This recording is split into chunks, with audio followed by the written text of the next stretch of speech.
everybody, and welcome back to another extra fun and super chill detailed diatribe. I am, as always, your host, Red, and I am joined by Blue. I feel like I'm just taking the script from the beginning of the Ozpod and just swapping things in. It's a format that works. We have a template. You described this as chill. In this instance, I feel like that's not necessarily the case because the whole premise of this show is just so astoundingly unchill it's in every dimension unchill. And for every character involved. Nobody in Arcane is having a good time except maybe Heimerdinger 60% of the time. So today we are talking about Arcane, the show on Netflix, inexplicably a League of Legends spinoff. Specifically, we are talking about my thesis on this show, which is that the entire theme of the show is about how there are unbreakable bonds of love between certain characters, and they suck. They suck for everybody. So, first of all, we should discuss what is Arcane. It's a 2021 Netflix animated series based on Riot Games' League of Legends. But it's really good, I promise. I swear. Don't worry. It's good, actually. It's fine. I'm really shocked that they made a shitty tie-in game for this incredibly popular media property on Netflix. It was an original IP, and they just had to water it down with all this weird, really aggressive gameplay style. And I don't know why they thought it was a good idea to take an otherwise completely beloved media property and just sully it with this weird game they attached all these icky gotcha mechanics. Oh gosh. Before anyone climbs up my ass about this, I have played League of Legends. I know whereof I speak when I say it's bad. Anyway, so the general gist of Arcane is that it's essentially a prequel to the nominal present of the game setting, for whatever that's worth, in a game that has basically no plot. It focuses on the backstory and relationships of several of the playable characters, or champions, from League of Legends. Because these champions are, known, popular, Googleable, it's generally expected that key elements of their backstories, or at least their, general gimmicks and relationships with each other, are expected to be known, or at least, figure-outable. So these become points of dramatic irony, which is knowledge the audience has that the characters don't. So you go into this show and you're like, okay, hey, Victor and Jace, I know those guys. They hate each other in the game, but they're like besties in the show. Wonder what's gonna happen there. So basically, a lot of these characters who are in the show, very close with each other, are destined by League of Legends lore to become mortal enemies and hate each other, or at least be on very opposite sides. So, key question to the show, how are all of these relationships gonna go wrong? As a general rule, the show is just full of characters who are struggling with the question, what do you do when someone who you love does something that hurts you? It might be easy to be like, you cut ties with them, you call them your enemy, you bounce, you stop it, but it's you can't just switch off your love for this person. So You're canceled. L plus ratio plus bottom text. Get out of here. Get out of here. So the general question is, how do these characters deal with that? Before we continue, unfortunately, I had to make a relationship web. This is a mess. I wasn't sure how much of the show you were going to be able to watch beforehand, so I needed to sort of be like, all right, everybody, Jesus Christ. So, we don't need to, name every single character on here and their general vibes, but, the main emotional arc of the show is Vi and Powder / Jinx, spoiler alert, and more broadly, the relationship between their father figure, Vander, and Silco, who's, the main bad guy. And then also, Vi's got, this girlfriend over here, and she's tied in with Jace and Victor, who are doing their own weird little polycule nightmare thing. And then these guys, Mel and Medarda and Warlord Medarda, feel like they aren't important, but they're actually crucial to this theme. And then Heimerdinger's just over here chilling. And by League of Legends mandate, this is what this has to look like by the quote-unquote end. Everyone has to be Jinx's enemy. I wonder if that's tied in with the theme music. And Vi and Caitlyn are the only people here who have to like each other, basically. With the caveat that you don't need to look up the wiki for any of this stuff. Because they took some liberties with the backstories. There's things that they were clearly interesting. We're not going to do that, though, and then just dropped it. It's not there. Vi's supposed to have amnesia in the game, and they were like, no, she was just in jail for 5 years. It's fine. Anyway, so relationship web aside, well, this will make more sense later. I just needed to get it out there first. Yeah, because there are a lot of POV characters and a lot of cross-cutting between different parts of the city over the course of the show. So having an understanding of where is the focus here is helpful, because there is a lot going on, a lot of stuff, pre-post time skip. So it's good to have this core dynamic. Which, like, the funniest part is that it's like the lol destined outcome that you're showing here is like this huge web of like who is against Jinx, and then off in the corner is Victor and Jace just being like gay and mad about it or something. I'm not entirely sure. Yeah, that's kind of the energy. Here's the thing. Up until Arcane, League of Legends had no consistent good writing in its lore. So if you look on the wiki now, it'll be like, Jace and Victor's rivalry is mostly like former partners who have strong disagreements over scientific ethics, except sometimes Victor is a cartoon supervillain, but we try to pretend like those things don't happen. Anyway, so, as mentioned, a lot of these characters, they like each other now, but they have to at some point become enemies. How are you supposed to make that happen? Well, screenwriting 101 is that if you want to make two characters that love each other into enemies, you just make them hurt each other so badly that they hate each other instead. It's super easy. You just make them mad at each other, and then they have a big sword fight, and they're a little sad about it, but then they're enemies forever. And that's just kind of how this is supposed to work. It's super easy. Barely an inconvenience. And then Arcane was like, hey, we could do that. But what if we did all that stuff? We did all the, they do terrible things to each other, and it sucks and it's bad. But then instead of hating each other, they still loved each other. Would that work? Would that be good for pathos and pain and drama? And the answer was yes. This actually works incredibly well. It is, in fact, even more painful to watch. I went into this show knowing just the bare minimum of like, okay, this is Vi, it's gonna be Jinx, spoiler alert. They have to end up on opposite sides. Victor and Jace, they have to end up on opposite sides. And I was so used to stories taking the easy shortcuts to these guys hate each other now that I was like waiting. I was waiting like, okay, which is gonna be the thing that they can't move past? Which is gonna be the thing that says, okay, actually that's it, we're done. And it never happened, and I was so impressed, and I couldn't figure out why until the rewatch. But the general principle of Arcane is that nobody gets an easy enemy. Even if the characters become enemies, the bonds of love that bind them are unbreakable, which frustrates the hell out of them.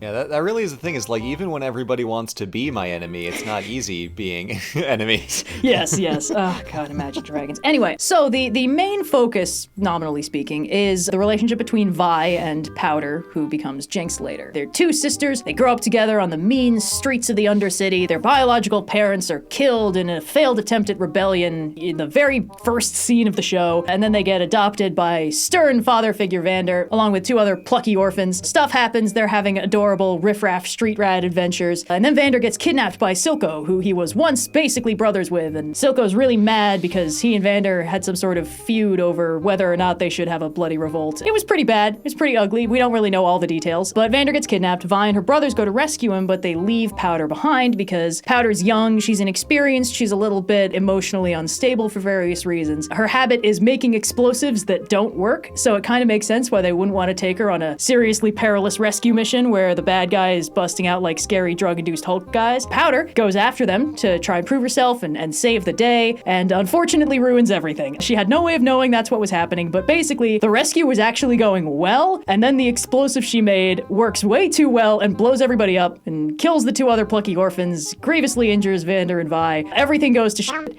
Specifically because of Powder. She had no way of knowing it. It's just really, really bad luck and deeply tragic. Yeah. Part of the reasons that Powder is so intent on proving herself in this scenario is after one of the earlier jobs in their street rat adventures goes slightly wrong, the other orphans and Vi have kind of a conversation of like, that was not great. Mm-hmm. And one of the kids is like, Powder is a Jinx and ruins everything and is bad. And Vi is like, well, look, she's not perfect, but we're all doing our best here, and Powder only gets part of that conversation, so she hears the part where the other kid's like, she's a Jinx, and Vi's like, well, she's not perfect, and then she walks away, and then Vi is also like, but like, what the fuck's your problem, man? We're all just trying to do our best. So Powder has this chip on her shoulder from this failed job that then results in her being really determined to make this explosive work and to be the big hero and save the day. Yeah, it's brutally devastating. They really kind of twist the knife, because you get the full dramatic irony. You see Powder setting up up the explosive, you see that Vi and the others are about to escape, and then it goes catastrophically wrong. And this shot that I have in the frame is Powder, like slow motion falling back from the explosion, just admiring that it finally worked, and the beauty of this magical blue while her family is dead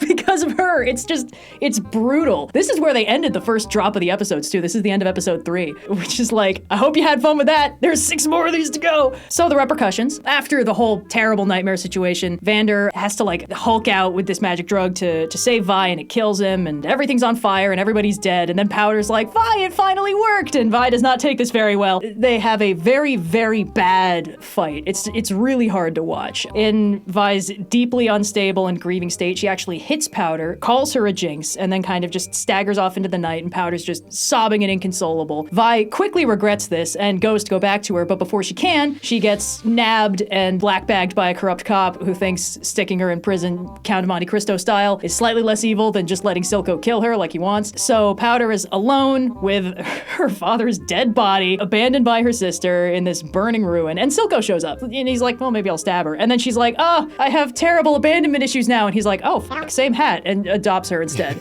And that's how episode 3 ends. Vi is blackbagged in prison. Powder has been adopted by the man who killed her father, and that's the gist. That's how things start, and it's like, okay, this is the easy point. This is where you could very easily put the schism. This is the easiest thing to do. This is like the worst thing that could possibly happen. Oh, you accidentally killed our entire family. Yeah, I think we're going to be enemies now. That would be the easy way to write this. That's not what they do. We get a several-year time skip. Vi has been stuck in prison, gets busted out by Caitlin. We'll get to her later. She's desperate to find and rescue Powder because she regrets abandoning her, even if it was just for a few seconds. When she learns that Powder's alive, she thinks she's basically Silco's, like, prisoner. Yeah, because she thinks, well, I've been in prison, so clearly she must have also been in prison. Because why would she be doing anything collaborative with Silco? Yeah, he sucks. He killed our dad. On the other hand, dramatic irony, we don't see Vi for a while. We see Jinx very, very early. Powder is now Jinx. She's embraced this label of, oh yeah, I do destroy everything I love. Whoops! She's Silco's daughter, top enforcer, very cash about the merds. She's very, very haunted by the people she's hurt and killed, but is sort of pretending like she's owning it. Like, the fact that she hurts people she cares about is something she sort of has tried to accept about herself and pretend like she's doing it on purpose. It's a very big mess. And she really, really misses Vi, although she thinks that Vi abandoned her and or is dead because she's been gone for years and years. She would have come back if she actually cared, right? But she hates this feeling because it's conflicting, because it's like, oh, Vi abandoned her. Why does she still care? Why can't she make herself not care about this person who abandoned her? And not helping the matters is that Silco has the exact same attitude. Silco is like, yes, you see, Vander betrayed me and abandoned me, which is why I was totally justified in torturing and killing him and trying to murder his entire family. You know how it is. It's rejection. He rejected me. Business is business. Yeah, so it's totes okay for me to, do an eye for an eye thing and tear down his whole life and feel nothing, because that's how it works. Totes. And Jinx is like, hey, yeah, totes.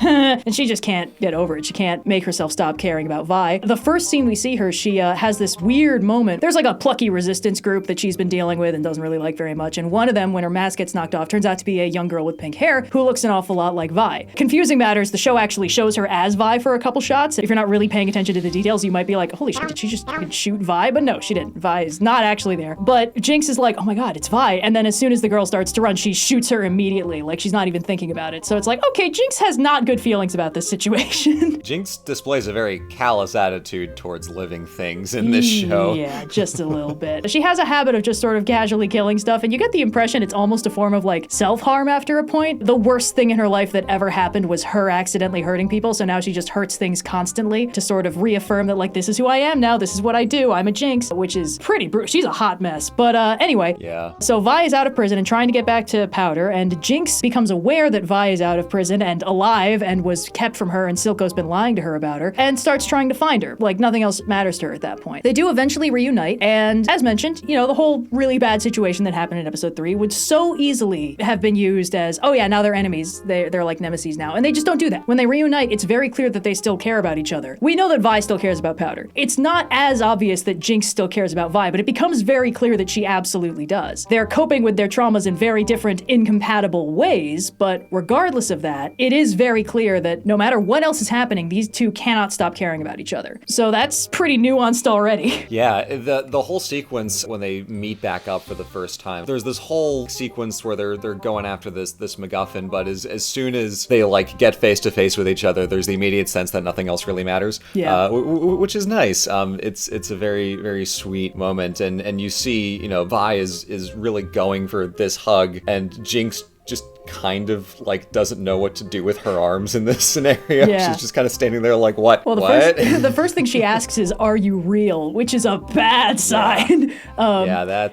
Yeah, and you get the sense that this maybe isn't the first time this has happened in Jinx's head. Yeah, that actually becomes explicitly confirmed very much later when Vi is like, the thing that kept me going was the thought of you, and Powder was like, you never left. I always heard you, keeping me going when everything was going wrong, and it's just like, oh god. Yeah. And it's not like the most painless reunion. Jinx is very untrusting. Initially, she's like, oh my god, my sister's back. This is great. But then when the MacGuffin comes back up, Jinx is like, oh, you're playing me. Actually, this is a trick. And Vi's like, I don't even know what's going on. This isn't a trick. What are you talking about? And it's pretty clear that like Vi is very earnest about this. She's like, literally nothing else matters. I found you. We can be okay now. And Jinx is like untrusting and skittish, but ultimately Vi's just like straight to the point thing is actually kind of getting through to her. Like, no, I don't even know what that MacGuffin thing is. Stop pointing that minigun at me. Let's talk this out. She just couldn't care less. It's one of those kind of interesting things about like, sometimes when you have a sibling, it's just like, you get that person in a way that nobody else does. And it's like, they're pointing a minigun at your face. Get that out of here. What are you doing? Like, oh no, I might die. Come on, what are you talking about? So their whole dynamic is very complicated, but at the core center of it is like, look, no matter what else happens, these two cannot stop loving each other. They can't stop being sisters. No matter what Jinx does, and no matter what Vi does or feels about the situation, they can't stop caring about each other. There's a couple characters that are placed directly against this theme, in that they actively encourage other people to break those bonds. It's just like, hey, look, that person's not there anymore, or they're not the same anymore, so just stop thinking about it, treat them like an enemy, it'll be easy. Those two characters are Silco, who we've already mentioned, and Echo, who's new. Silco's whole thing, he was betrayed by Vander, motivated his hatred of him when Powder was abandoned by Vi, even very briefly. He saw it as basically the same thing, and is like, okay, yeah, look, everybody else betrays us, but we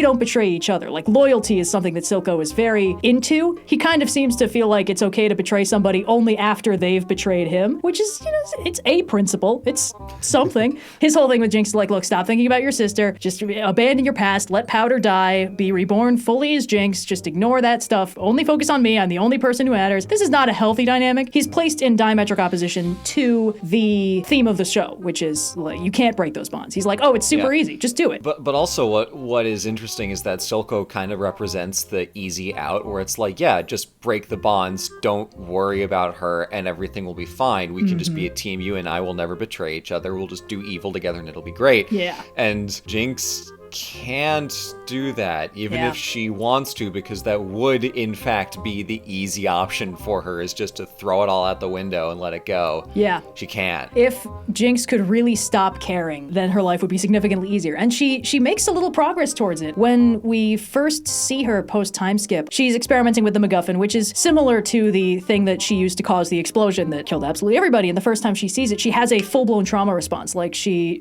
can't handle it. And that's when Silco's like, just let the past die, let Powder die. You're not that person anymore. None of that matters. And the next time we see her, she's tinkering with it, no problem. She's like successfully compartmentalized that stuff away. But throughout the entire show, she is physically haunted by hallucinations of her dead family. And when it comes to Vi, it's very clear that she can pretend like she can cut that connection, but she absolutely cannot. She can't keep it up for long. That's like the one thing that she cannot get rid of. So even though she tries and even makes a little bit of progress towards cutting herself off from the things that matter to her, she can't actually do it. And Silco is like, well, you should. It would be very easy, super helpful. I recommend it. It worked wonders for me. And then there's Echo. He's Vi and Powder's childhood friend. We see him pre-time skip, and then he's like the only person who conspicuously isn't recognizable in the middle 3 episodes, because it turns out he's one of the guys flying around with a mask on, which is pretty cool. He spent the last several years actually point blank on Powder becoming Jinx. Like, he's been running this plucky resistance against Silco taking over the underground. He's not happy about any of this, and when Vi comes back, he's initially very mistrusting of her, but again, she kind of just cuts straight through the bullshit with like, oh, I missed you, and gives him a little hug, and he's like, how did you get out of those handcuffs I had you in? It's great. I love their dynamic. Oh, was it, how long have you been out of those handcuffs? Yeah. And Vi is like, how long have you been whining?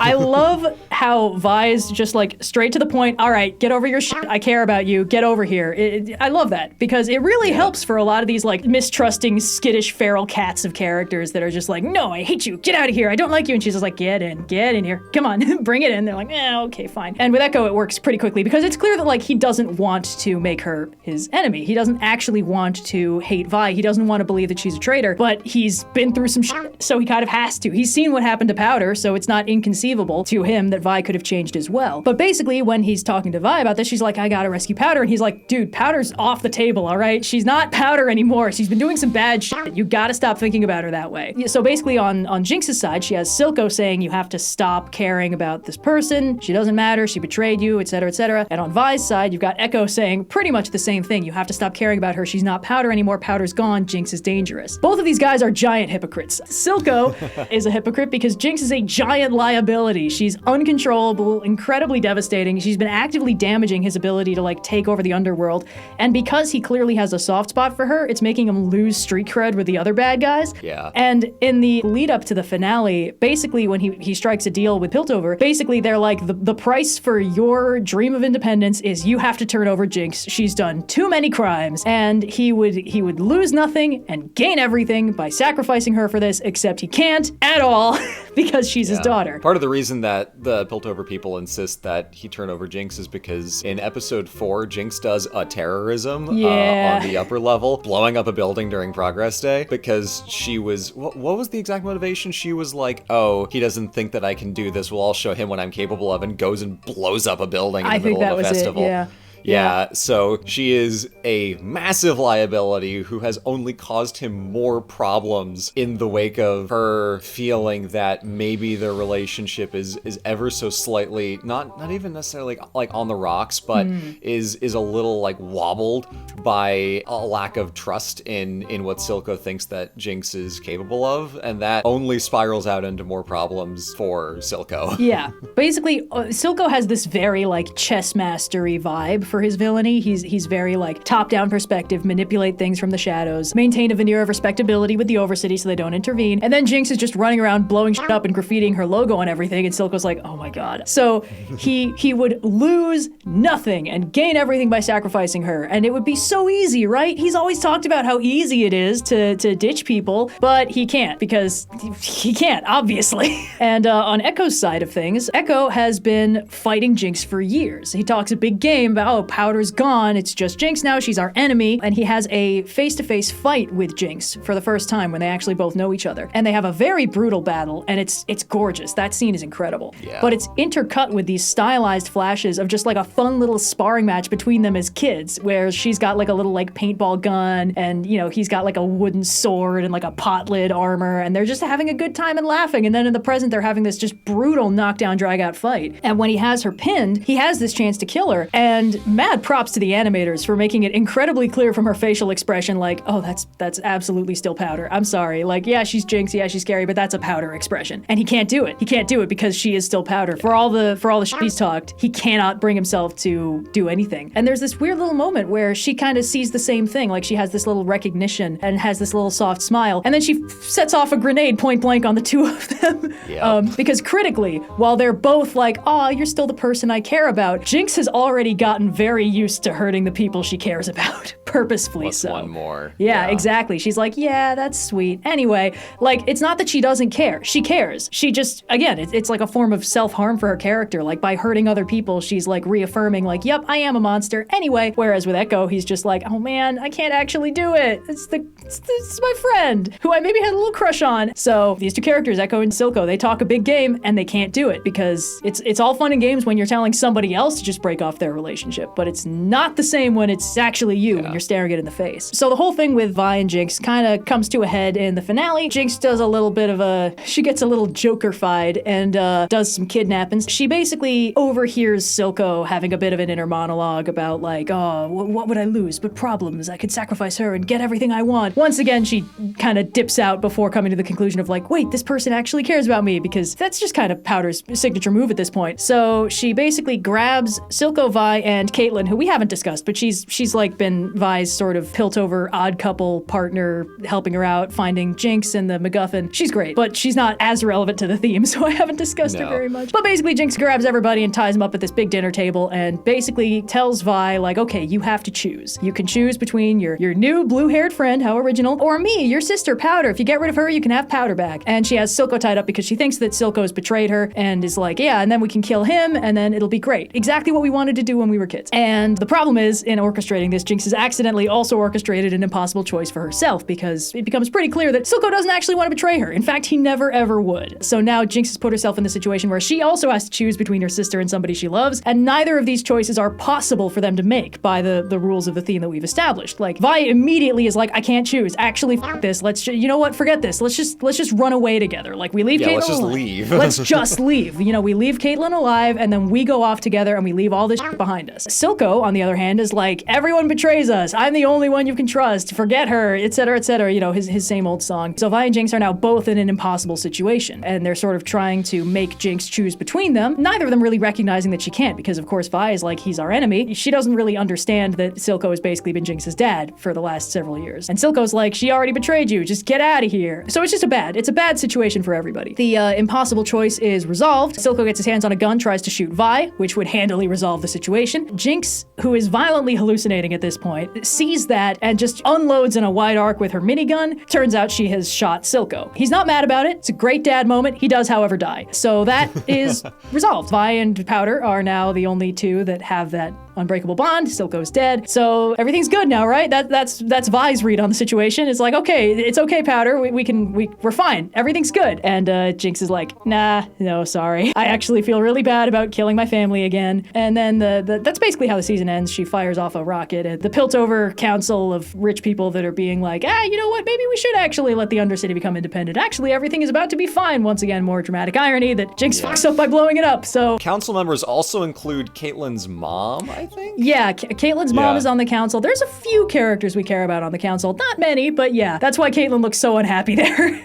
It's not like, oh no, the government. It's like, oh, fuck my mom. Anyway, that's going great. Everything there is probably fine. It's a bad situation. But throughout this whole thing, again, like, the bond between Vi and Powder/Jinx is not negotiable. Neither of them can pretend like it's gone. The framing sequence of that sadistic choice is like, you have to choose if I should be Powder or Jinx. You made Jinx, so, you know, do you want me to be Jinx or do you want me to be Powder, your sister? Because, like, Jinx has this attitude that, like, Vi doesn't love her anymore, or at least doesn't love what she's become, and it's very clear that Vi does not care. Like, Vi thinks that she's still Powder, and it's like, oh, she's different now, but that doesn't make her love her less. Again, we've been over this. But Jinx thinks it does. So she's like, you know, I thought you could love me the way that you used to, but, you know, even though I'm this thing now, but, like, clearly you can't, so I'm gonna go blow up the government or whatever. It's just this really rough situation again, where Vi is like, again, straight to the point, like, you're still my sister, I still care about you, and Jinx is like, yeah, but I'm a monster and stuff, so I guess I'm gonna embrace it. I'm the monster you created, all that stuff. Lean in. Yeah, just lean in, just own it. You know, it's not a mental illness if you're doing it on purpose.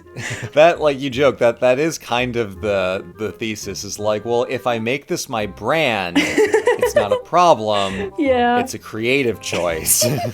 But yeah, so this is really the emotional arc in the scene that kind of puts the theme center stage. Vi and Jinx have hurt each other very badly, but during the scene, while she has Vi tied up at the table and is about to make her think that she just, like, killed her girlfriend or whatever, Jinx asks, are we still sisters? And Vi says, nothing is ever going to change that. And she's right. Nothing changes that. Vi at no point in the series is like, she's not my sister anymore. She's always like, she's still my sister. I don't care that she's done crimes. She's my sister. Silco, who was betrayed by Vander, who he then killed, thinks he severed their bond, but it becomes pretty clear that he actually hasn't. Because when he's having this moment of internal crisis about, like, if I turn over Jinx, I get everything I want, he goes to the memorial statue of Vander and, like, sits at its foot and kind of, like, monologues, like, you know, what would I lose but problems? And he pours one out for him. And kind of does a little, literally into the fountain, yeah. Yeah, and he says, you know, it all makes sense now, brother. Is there anything so undoing as a daughter? Because he used Vander's love for his children to threaten and kill him. He's the bad guy who exploits people's love for each other. There's like that corrupt cop I mentioned very briefly. Silco keeps his hold on him by threatening his daughter. Like, that's Silco's whole brand, is like, the bonds of love are extremely convenient for me to exploit to make people do what I want. And now he comes to this and he's like, oh, fuck, actually, this is awful.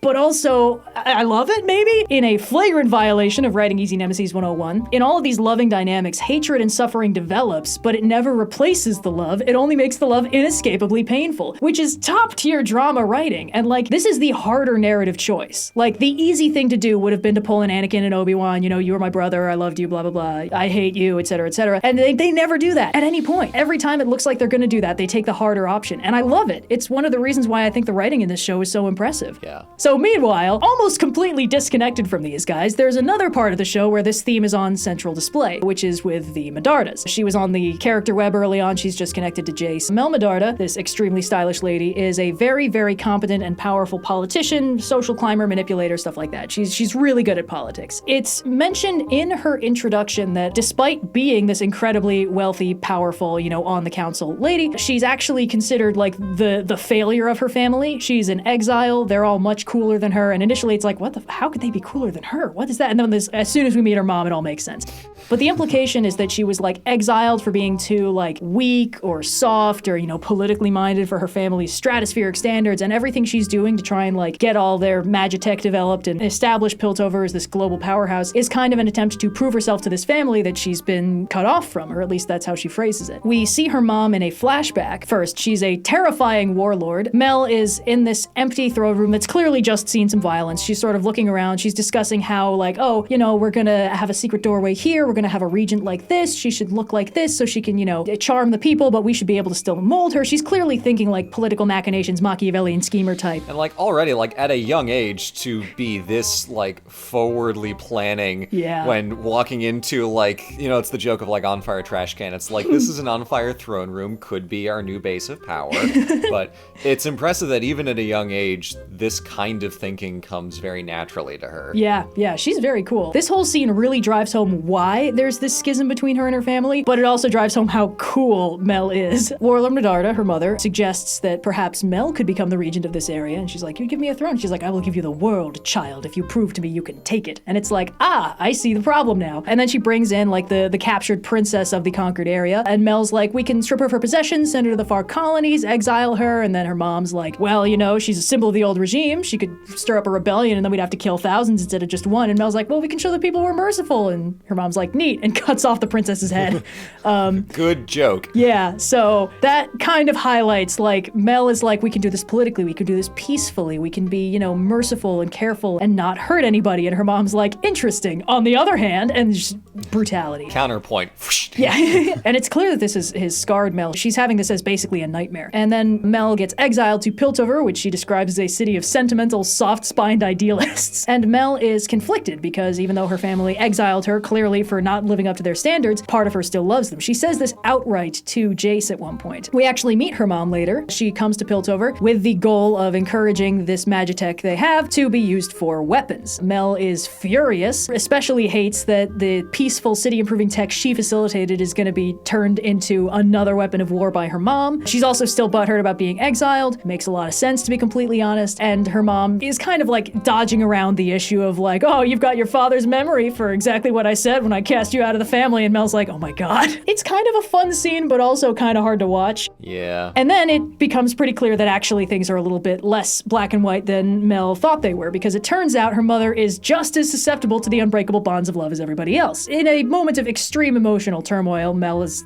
like, why did you cast me out? Why did you exile me? She bursts out, because you weakened me. I couldn't endure the look in your eyes whenever I made the necessary decisions to keep us safe, which is something that reframes that dream we saw from Mel before of her witnessing in horror as her mother just kills this political prisoner that they could have exiled, could have been nice to, but they didn't. And then you sort of reframe it as like, oh yeah, clearly it wasn't nice for her mom to do this thing that she thought was the right thing to do and see her daughter just horrified and scarred by the experience. It made it harder for her to do the kinds of, brutal warlording that she finds natural and good even. That kind of reframes the entire thing, and it's interesting. You can sort of see Mel like doing the mental math of like, oh shit, I think I miscalculated exactly what this relationship was, because she'd assumed she was exiled for being, for her mother thinking she was weak or useless or whatever, and it turns out it was because she thought that her love for her daughter was making her weak, which is much more juicy, because this didn't work at all. Exiling her didn't break the bond of love, it just hurt. They still care about each other and what they think, and maybe it's a little bit easier for Warlord Medarda to do her warlording without her daughter being there being like, oh, war is a failure of statecraft. This makes me uncomfortable. But like, you know, in the back of her head, she's always thinking about her daughter. It's just absolutely devastating and really made me understand why Mel is in this show.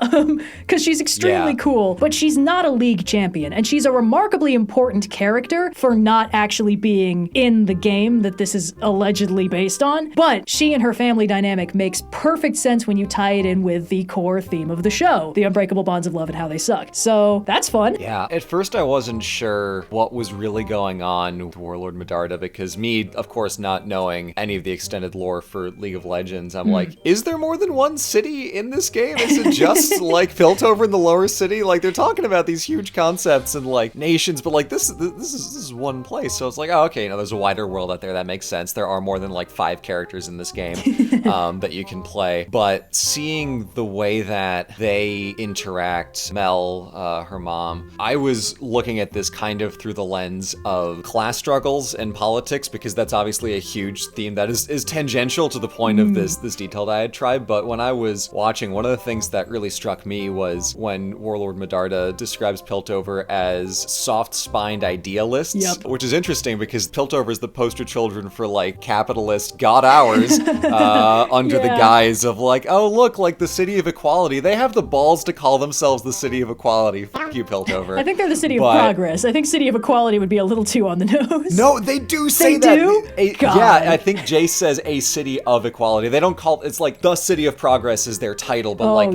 it is at one point called a city of equality. Yeah, it's insane that they do that.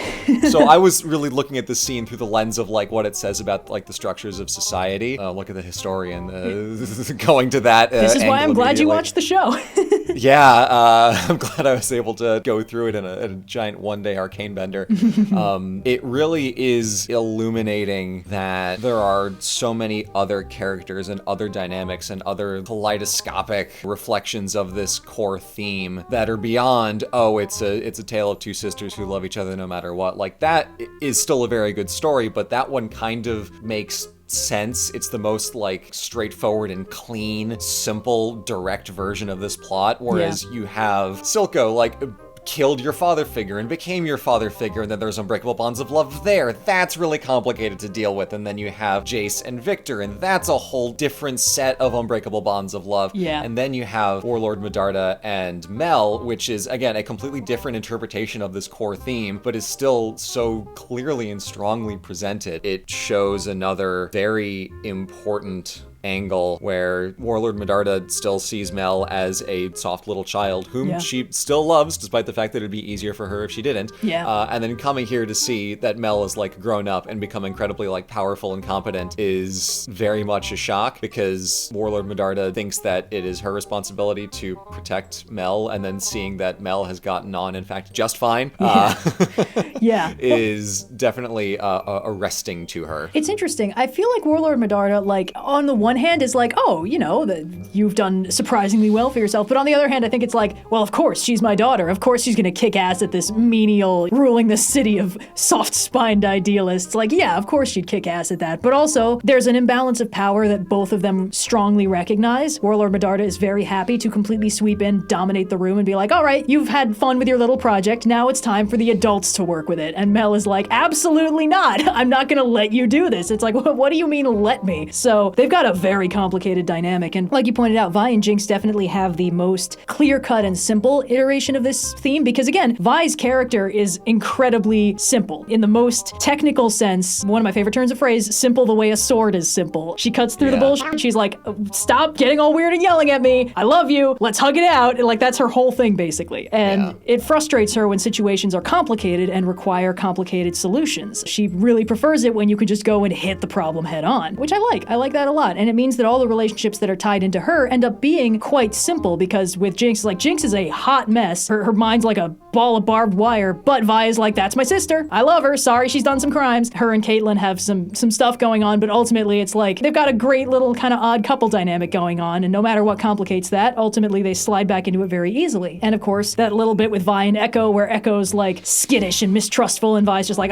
bring it in, little man. It's like, okay, yeah, hell yeah. But everybody else in the show is significantly more complicated. complicated. Everyone else, especially the ones that are more politically minded, then it's hugely messy. Yeah. And Mel's right in the middle of that. So all of this becomes very complicated. It's also kind of a cruel twist of fate where Mel's idea for what to do with the princess was exile her. And then Warlord Medarda is like, good idea. And then exiles Mel instead. Oh God, that's a good point. Obviously, it's not a actually. one-to-one, but it's kind of like, I guess that is one way to dispose of my problems without killing them. Oh, okay, Mel, off you go. Oh God, I never thought they'd exile me, says woman who voted for exiling people party.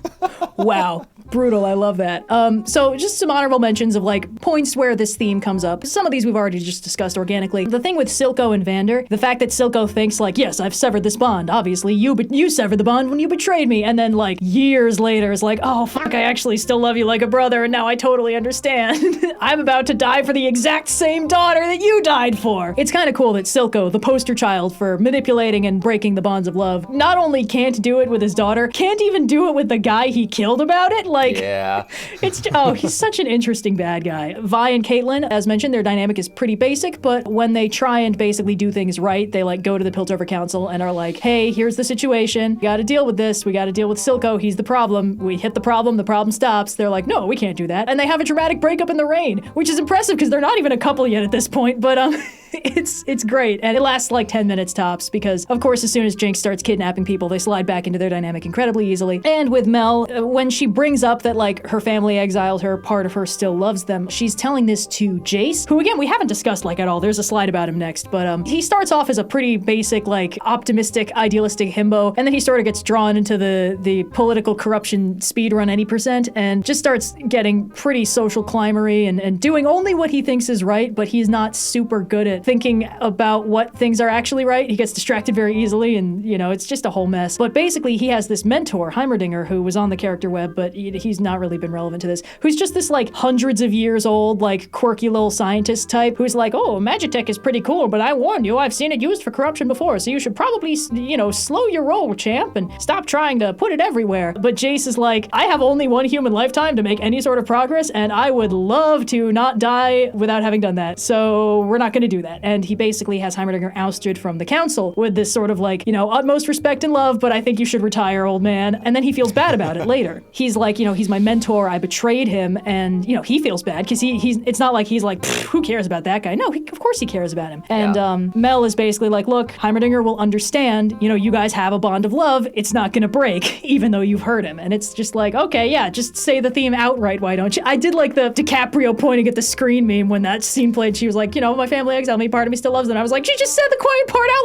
loud! Yeah, it is interesting that that Heimerdinger was, essentially the only person who was in a position of authority who believed in Jace when no one else in the council or otherwise really did. Yeah. And Jace is so torn because he finds himself thrown into all these responsibilities, and they affect his relationship with Mel, they affect his relationship with Victor, and he ends up flip-flopping a lot in the course of the show of like, I'm gonna do this, no, I'm gonna do this, I'm gonna do this, and it seems like it's one of the cases where like the last person who has his ear, that's the thing that he's like dead set on doing. Yeah. And then as soon as he thinks about it for 10 seconds, he's like, wait, no, I gotta do all this other stuff too. Yeah, and no, that definitely. ends up putting him in a difficult spot. It does. Jace is very interesting. Yeah, with his buddy Victor here. Yeah, so on the subject of, these guys are like probably the main part of the relationship web that's like the most destined to go catastrophically wrong. And also these are the two where like their actual in-game designs tell you the most about them. Like Vi and Jinx are basically already there. Jace is supposed to get a suit of power armor and a big old hammer that he makes in season 1. And Victor is supposed to go full like cyber robot man. Neither of them are there yet, but they're both moving into position. So throughout season 1, these guys are close friends and partners. They meet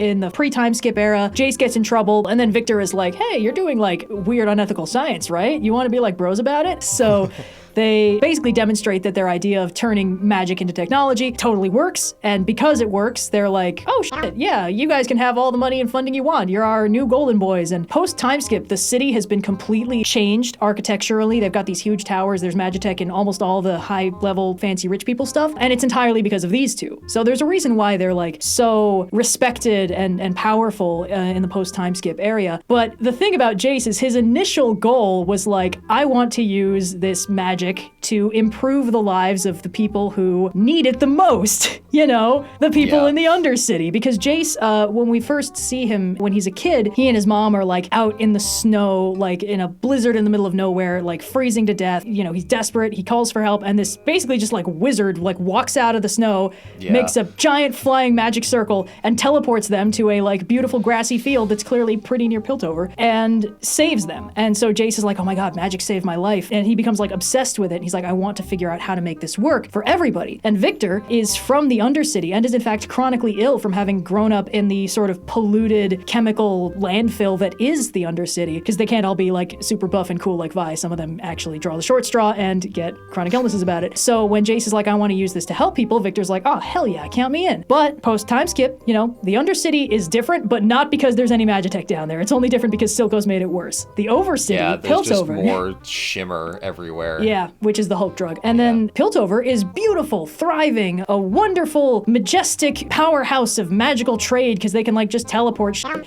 None of that has trickled down to the Undercity. It's only gotten worse down there. But Jace has gotten so tangled up in like, it really does seem like Jace has like the brain bandwidth for like 2 things at a time. And he keeps getting distracted from his goal of saving the Undercity. Instead, like Mel kind of loops him into like political social climbing. Because initially, Jace, similar to Vi, has a very black and white perspective on the world. And he's like, oh my god, there's been all this smuggling going on. We have to shut it all down. And Mel kind of has to take him by the elbow and be like, hey, look, man, a lot of our peers and coworkers are doing that smuggling. So if you shut it all down, they are all going to try and get you killed. And he's like, fuck. I guess I have to bend my principles a little just this once. And it's just downhill from there. And it's interesting because you don't get the impression that like, oh, Mel is manipulating him. Like Mel actually knows how political social climbing works. And Jace, similar to Vi, very simple, kind of like a hammer, he tries to hit the problem until the problem stops being a problem. It's very much like pick your battles, buddy. And to Mel's credit, like she is also like, we're not building weapons with this shit. We're not doing that because some of the other people are like, what if we build some weapons about this? And then Jace and Victor are like, absolutely not. And Mel is like, absolutely not. Yeah.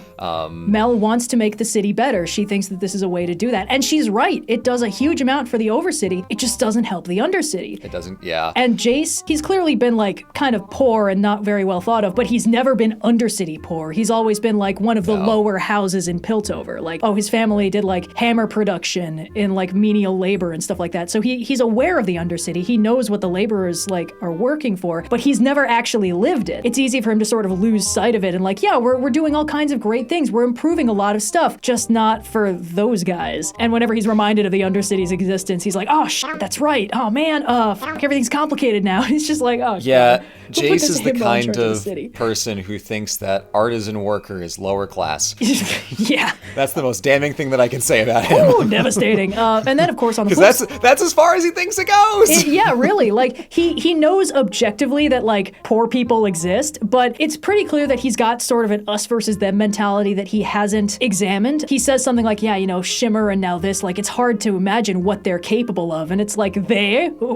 Who's they, Jace? That's your city still. Yeah. And then there's Victor, who, like, he doesn't live in the Undercity anymore, but he can never forget what is going on there because it's literally killing him. Like, his health rapidly declines throughout the post-time skip. He's clearly deteriorating. Whenever his health issues become, like, a thing, that becomes the one thing Jace is thinking about. It, like, pops whatever else is off the stack, and it's just like, oh god, my best friend and partner and brother, Victor, I must focus all my efforts on saving him, and then he keeps, like, forgetting about other stuff. It would be funny if he wasn't in charge of the entire city by the end of the season. Yeah. So Jace has the luxury of bumping things down the priorities list. Like, obviously I want to help the Undercity, but I got to deal with all my Machiavellian scheming first. And then Victor's like, yeah, cool. Well, I'm dying like right now, so... And as soon as that comes to a head, Jace is like, okay, though that's the only thing that matters. And it kind of startles Mel because she's like, oh, I didn't realize you and Victor were so close. And he's like, bro, he's like my brother. Of course we're close. We love each other. Of course I want him to be okay. And then he keeps doing the Machiavellian scheming and like, oh, we got to deal with the threat of the Undercity. I think it's like Victor's like, I have somebody I might be able to talk to who can help this. And Jace's like, do whatever you need to do. And nowhere in that does Jace consider, maybe that's a person from the Undercity. he like locked down the bridges, and when Victor's coming back from the Undercity, he gets like detained, and Jace's like, Victor, you're my partner, you're making me look bad, why were you in the Undercity? He's like, I'm from the Undercity, who did you think I was talking about? And Jace's like, oh fuck, I didn't think of that. And it's just like, oh man. This is kind of how things are, like these two care very deeply about each other, but Jace is kind of an idiot, and Victor kind of knows better than to tell Jace everything he's thinking, doing, or trying. You get the impression that Jace would allow anything if he thinks it would save Victor's life. Like, he genuinely does care about him very much. He doesn't really care about like professional ethics or like following the rules, but he does care about whatever the last person who had his ear made him care about. So when Victor's going to the Undercity to talk to a person who might be able to help him, not die, Jace is like, but the Undercity's bad and stuff, we've been over this. They've been sort of drifting apart and then coming back together and then drifting apart and then coming back together because Jace keeps getting pulled in random social climbing political directions, and Victor is kind of focused on, let's explore what this Magitech is capable of in the me not dying front. And it looks like this might be coming to a head, but then at the end of the season, they work past a lot of that tension, and they're sort of like, oh, we both fucked this up a lot. I think Victor says, in the pursuit of great, we failed to do good. Yeah. And they sort of end up coming back together to be like, okay, we/Piltover do not have the right to govern the Undercity, because clearly we can't even remember that they exist for very long. And I mean, it's not a we situation. Victor always remembers about the Undercity. He does want to help them, but he doesn't have any political power. He's Jace's partner, and Jace keeps getting jerked around doing other stuff. So basically, they sort of come back together. They're like, okay, this has all been one giant mess. I'm really sorry. Let's go talk to the Piltover Council, and we're gonna tell them to make the Undercity independent like that nice Silco guy wanted. Then I'm gonna resign because I'm not fit to lead the city, and everything's gonna be great. And then Jinx blows up the entire building. So like, good work, team. Yeah, to Jace's credit, though, in the process of negotiating the Undercity's independence with Silco, the setup is Jace went down there with his big fancy hammer to try and blow up all of the Shimmer like mining operation. Because Vi got his ear and was like, hey, let's go hit the problem till it breaks. And he's like, yeah, let's do it. Cool. And let's actually build weapons. Whoops, but only for me. Only for me. It's a hammer. It's multi-purpose. Yeah, I mean, yes. And then also Vi's giant punchy gloves. Yeah, we love the punchy gloves. But what happens is Silco's like, oh, you do one giant show of force, and then you ask for parley, kind of tips your hand that you really don't have much in the tank to negotiate with. And Jace says, well, you're wrong, kiddo, because actually I'm saving you. Yeah. Because if we don't parley, you see what I can do with me and one other random person. Imagine if I build Hextech weapons for the entire Piltovarian army. We're gonna destroy your ass, so let's just solve this amicably. And then Silco's like, shh, okay, yeah, no, good point. Yeah. And what's great about that is that, like, that seems a little schemy on Jace's part, but the thing is, he's actually being completely upfront and honest, because the reason why Jace doesn't want to do that again is because in the process of doing the raid, in the course of, like, just laying into these juiced up, robot-suited, scary bad guys that are super scary and speedstery, he accidentally wallops a kid who fully dies, and he feels really, really bad about it. And Vi calls him the fuck out. It's actually great, because she's like, you've been complicit in like thousands of deaths of kids just like this kid because of your big fancy city that doesn't give a shit about any of them, but now that you've actually killed one with your own hands, now you care. And it's like, oh man, honestly, like, brutal, but also she's not strictly wrong. No. So the reason why he's like, Silco, if we go to war, you're going to lose, is because he's like, look, you guys die way too easily, and I don't like it either. I'm trying to do this in a way that doesn't make me feel bad. Yeah. Yeah. So they're getting pulled in these weird, different directions, Jace and Victor, but not to the degree of like, well, now we're enemies, actually. Now you've done like a crime against science or whatever. This is interesting, which is why I feel like this is going to be resolved in season 2, because it doesn't really come to any sort of resolution that we would expect in this season. Also, the season ends on a giant cliffhanger, and they're in a room that's about to explode. So, it's possible things will move pretty quickly after that. They have to become nemesis eventually. This is just how it's going to work. And there's things that have been planted that could explain what makes them schism like that. Victor's been tinkering with something he's calling the Hex Core that has at this point consumed one human soul, which he feels really bad about but has not owned up to. So there's like things that could happen there. But ultimately, Jace's one consistent character trait is that if something will save Victor, he doesn't care the cost. He'll just be like, yeah, do whatever you have to. I care about you, buddy. They're making it harder than it could be for these two to have their schism over like science ethics or whatever. And I respect that. They're taking the hard approach to writing these dynamics because it's more interesting that way. So that's basically basically what I got. Don't play League of Legends. Yeah. Exactly. Every time people are like, oh, I want to watch Arcane, but I never played League of Legends, it's like, I assure you that is the better way to experience this show. Better, yeah. I think you got a really, really compelling outline of what everything is doing within the larger scale of the narrative, because individually, a lot of these plot lines seem to go off in their own directions.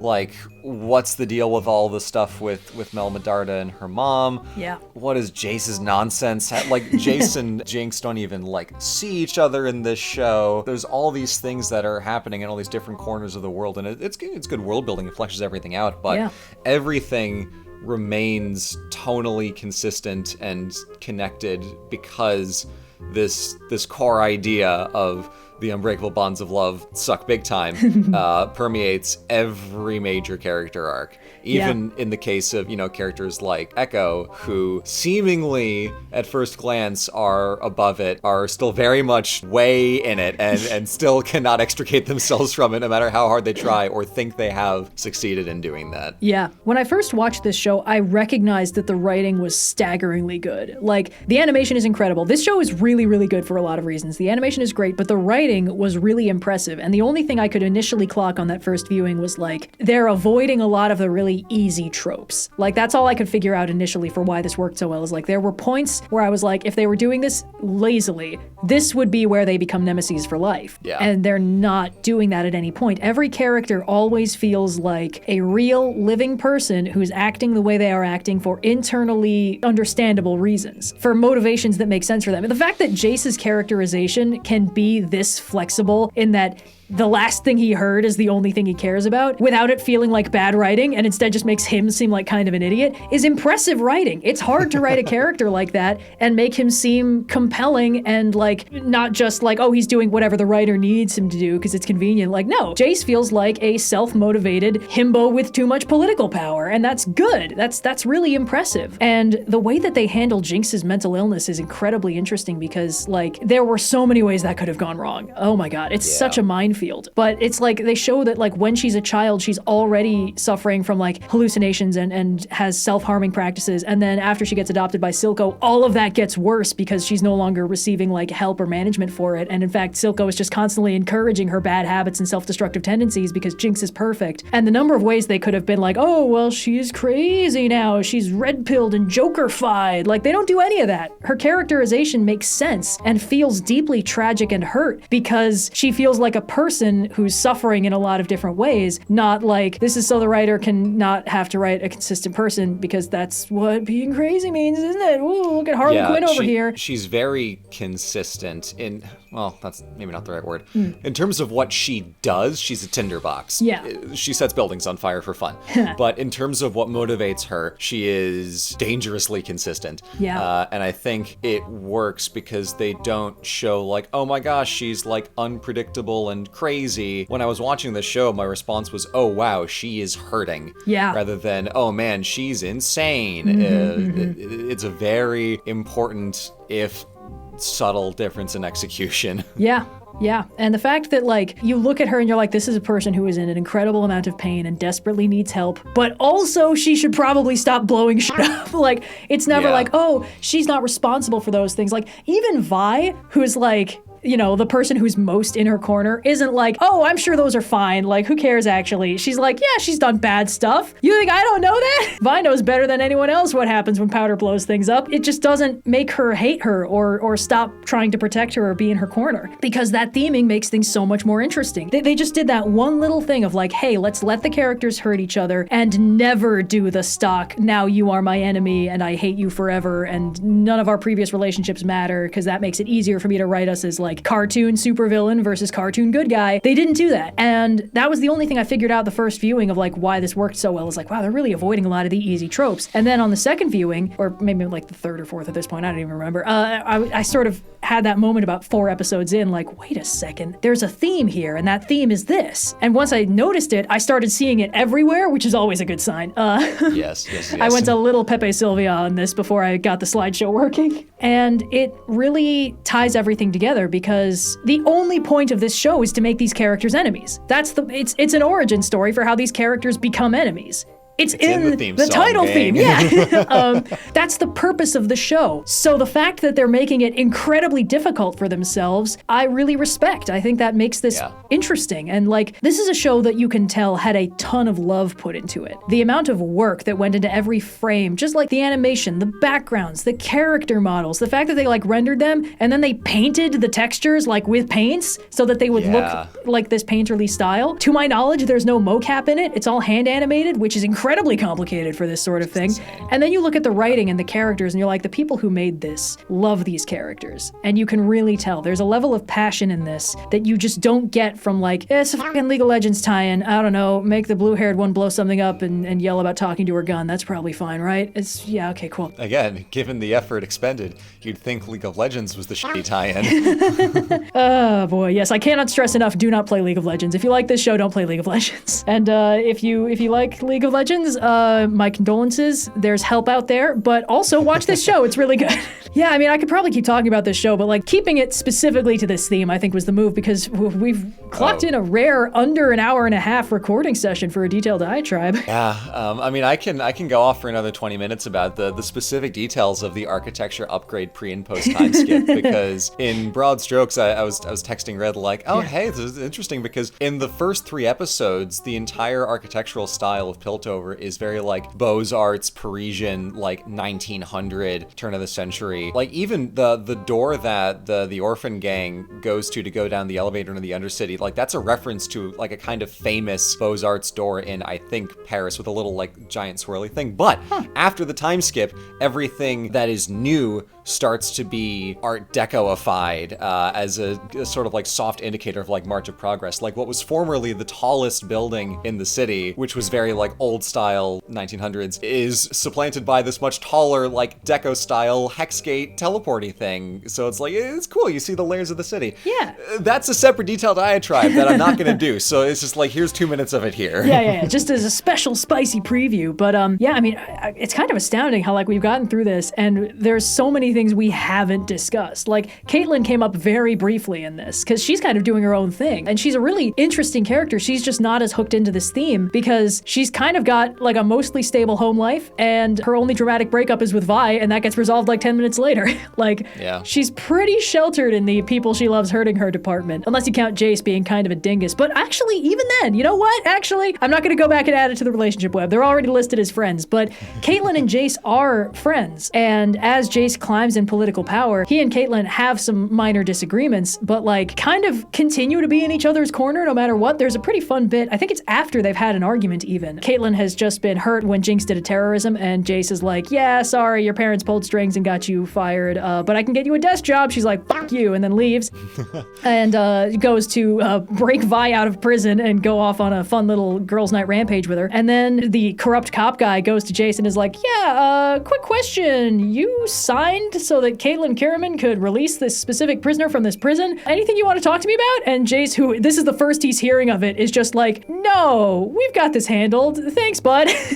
Just like sends him on his Jace is like, okay, I don't know what Caitlyn's up to, but I trust her. So like, yeah, break a hot lady out of prison and go have a fun time with her. Sure, why not? Use my signature for it. Who cares? And I just kind of like that. Like their relationship is very understated compared to a lot of the other extremely tumultuous dynamics in this show. But Jace and Caitlyn do get along okay. Yeah. Even when they butt heads a little bit, it doesn't stop the fact that they care about each other and are in each other's corner when things go south. It's good stuff. It's a really well constructed show. It is. It looks really pretty. Like the art style. All the characters are really pretty. Yeah, no, it's a great show. I'm excited for more seasons, with the caveat that I'm excited for more seasons as long as they're good. Like, I mean, this show came out in 2021. Season 2 is taking a while, which is a good sign. Yeah. This is how we feel about Tears of the Kingdom 2. If it takes long, that's a good sign. That's good. That's basically the gist. My general theming and evidence thereof has been pretty solidly laid out. And I think barring another 20-minute digression about architecture, we're pretty sorted. Pretty sorted. Great. So, bye.